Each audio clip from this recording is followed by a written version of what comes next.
To Arthur Goldstuck. He's with us via Skype. Thank you for being with us, Arthur. At least Skype is working tonight.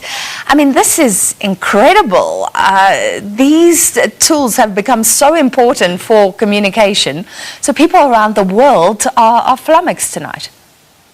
Good evening, Francis, and good evening to all your flummoxed viewers, because everyone thought it's their own phone that's gone wrong. Because no matter where they turn, they can't connect, whether it's Facebook, whether it's WhatsApp, Facebook Messenger, Instagram, and even the high-tech early adopter types who use virtual reality. If they're on Oculus VR, which is owned by Facebook, they've also gone down. So anything owned by Facebook right now is down, and has been since about 5:30 or just after 5:30. In fact, we started measuring or seeing reports of outages from 5:37 to be precise, because a minute before that there was nothing. After that, suddenly it was going crazy with people complaining, people asking what's wrong, etc. And of course, Facebook is silent in all of this. Yeah, so you were looking at Twitter, presumably, to see the complaints or outlets like that where people can talk about what's happening with Facebook. There's actually a site called Down Detector, which tells you if a particular site is down. So if you can't reach a site, you go to Down Detector and you type it in, and Down Detector will tell you if there are other complaints. And almost instantaneously, there were thousands of complaints from around the world for any of those services, but in particular, Facebook and WhatsApp and Instagram saw a huge spike in complaints, and that's why we can time it almost precisely. Wow! So that's when South Africa was affected, but the whole world, the BBC is reporting is being affected. You're saying there has not been a statement yet at all from Facebook? I've yet to see an explanation from Facebook or any kind of explanation.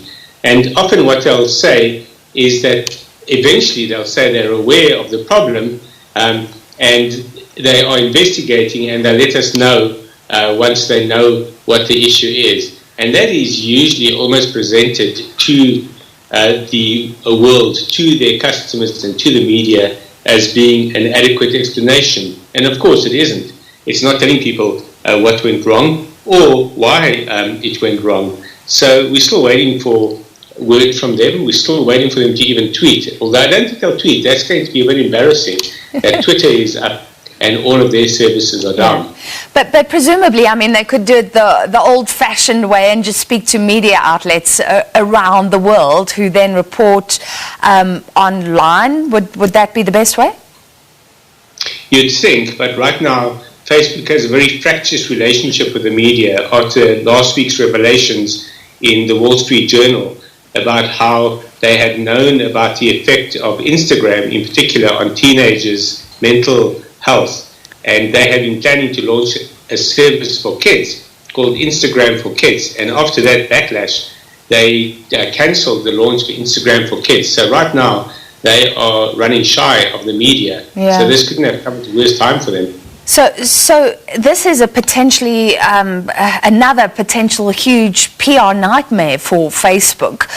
Do you think that people will be outraged? I mean, this is just staggering, the scale of it. Or will we all just be relieved that we can get online again and forget about it?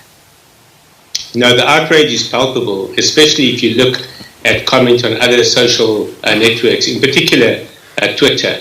And there has been a campaign for a while for people to quit Facebook, and now it's picked up tremendous momentum as a result of this outage. I'll just give you some numbers to give you a sense of how big this is for South Africans.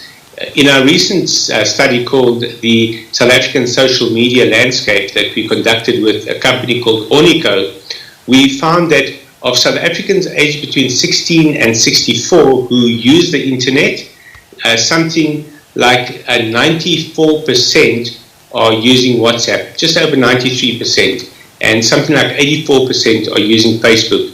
Instagram comes in at around 70% of that audience, and Facebook Messenger not far behind that. And what that tells you is that the vast majority of internet-using South Africans are heavily dependent on these Facebook properties for their communication, for family connections, updates, and news, especially in these times of the COVID-19 pandemic. People depend heavily on Facebook for family news, for example. Yeah. So it's across all of these platforms, and it takes Facebook months to restore trust whenever they have even smaller outages than this one. Wow, and I mean, this points to the huge issue that there are so many benefits to the world being so interconnected, but there have been warnings that that means something can go wrong, and then we're all down at the same time. Thank you very much. Unfortunately, we've run out of time. Arthur Goldstuck. But just confirmation, if you think your WhatsApp is not working, no. In fact, the BBC reporting that there is a global outage. Facebook, WhatsApp, Instagram, all affected, all owned by Facebook. We take a short break.